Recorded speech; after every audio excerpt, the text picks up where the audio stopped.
හරි. අද දවසේ ඔබ ඉදිරිපත් කළ ප්‍රශ්න ඉතා වැදගත්. විවිධ මාධ්‍ය හරහා විවිධ කරුණු ප්‍රකාශ වෙමින් තිබෙනවා. නමුත් පසුගිය මාස 4-5ක කාලය තුල සියලුම දේශපාලන පක්ෂ එකට එකතු වී යුතුයි කියන මතය ශ්‍රී ලංකාවේ සමස්ත මහජනතාව තුළින් මතුවලා තිබෙන වැදගත්ම ප්‍රශ්නයක්. දැන් එවැනි ප්‍රකාශයකට විශේෂයෙන් විපක්ෂය ඒ සඳහා ප්‍රතිචාරයක් දක්වලා තිබුණා.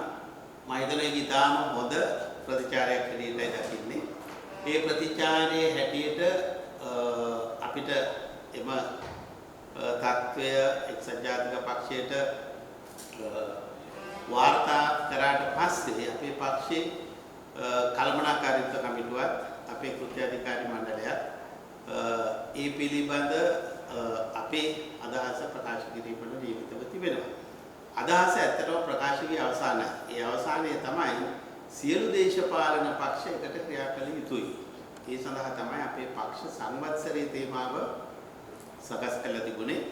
ඒ වගේම නුගේගොඩ පැවැත්වෙන සියලු දේශපාලන පක්ෂ ඒකාබද්ධ වෙලා කරන ඒ දැවැන්ත රැළියට සියලු දේශපාලන පක්ෂයකට ක්‍රියා කිරීම තමයි එක්සත් ජාතික පක්ෂයේ අභිප්‍රාය කියලා ප්‍රකාශ කරන්න කැමතියි.